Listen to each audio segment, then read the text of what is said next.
গত ৫ আগস্ট ছাত্র জনতার গণ অভ্যুত্থানের মুখে ক্ষমতাচ্যুত হয়ে ভারতে পালিয়ে যায় শেখ হাসিনা। তারপর আগস্ট মাস থেকে এ পর্যন্ত গুম ও হত্যাচেষ্টার অভিযোগে ঢাকায় মামলা হয়েছে প্রায় ৩৪৫টি। এর মধ্যে শেখ হাসিনার নামেই মামলা হয়েছে ২৩৭টি। এছাড়া গণহত্যা ও মানবতাবিরোধী অপরাধের অভিযোগে আন্তর্জাতিক অপরাধ ট্রাইব্যুনালে সাবেক প্রধানমন্ত্রী শেখ হাসিনা ও তার পরিবারের সদস্য, সাবেক মন্ত্রীসহ মোট ৪৫ জনের বিরুদ্ধে গ্রেফতারি পরোয়ানা জারিও করা হয়েছে। এই পরিস্থিতিতে বিচারের সম্মুখীন করার জন্য শেখ হাসিনাকে ফেরত চেয়ে ভারতকে চিঠি দেয় বাংলাদেশ। তবে ভারতের পররাষ্ট্র মন্ত্রণালয়ের মুখপাত্র জনধীর জয়সওয়াল চিঠি পাওয়ার বিষয়টি নিশ্চিত করলেও এ বিষয়ে কোনো মন্তব্য করতে রাজি হননি। গণহত্যা ও মানবতাবিরোধী অপরাধের অভিযোগে অভিযুক্ত একজন অপরাধীকে ভারত কি প্রত্যর্পণ চুক্তি অনুযায়ী ফেরত দিতে চাইবে?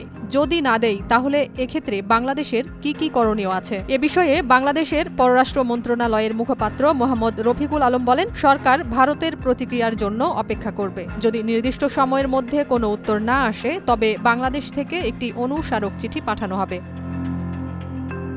ভারতের সঙ্গে সম্পর্কের বিষয়ে বাংলাদেশ সরকারের এক বিশ্লেষকের মতে, যে প্রত্যর্পণ চুক্তির আওতায় সাবেক স্বৈরাচারী প্রধানমন্ত্রীকে ফেরত চাওয়া হয়েছে, সেই চুক্তি অনুযায়ী দুই রাষ্ট্র যেমন দুটি পক্ষ, শেখ হাসিনা নিজেও একটি পক্ষ। তিনি ঢাকা ফিরে তার নামে যে মামলা আর অভিযোগের ভিত্তিতে বিচার প্রক্রিয়া চলমান রয়েছে সেটা আদালতে মোকাবিলা করবেন কিনা সেটাও তাকে ফেরত দেওয়ার সিদ্ধান্তের ক্ষেত্রে গুরুত্বপূর্ণ বিবেচ্য বিষয় হতে পারে।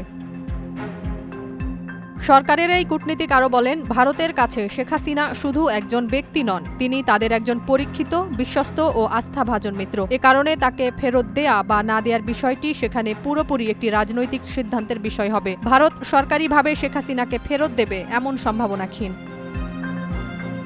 ভারতের হরিয়ানার ওপি জিন্দাল গ্লোবাল ইউনিভার্সিটির আন্তর্জাতিক বিষয়ের অধ্যাপক ডক্টর শ্রী রাধা দত্ত গণমাধ্যমকে বলেন, শেখ হাসিনাকে ফেরত দেওয়ার বিষয়টি দুই দিকের জন্য খুবই জটিল একটি ব্যাপার। কাজেই এটা নিশ্চিত করে বলা যায় তাকে ফেরত দেওয়ার ব্যাপারটি রাতারাতি ঘটবে না।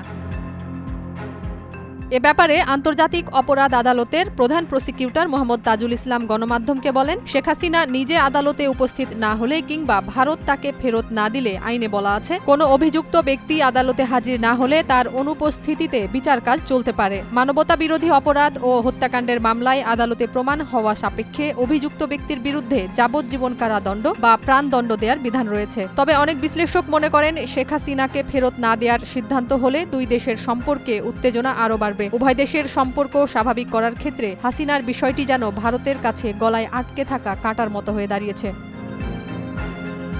নাজিয়াত রুনা, নয়া দিগন্ত।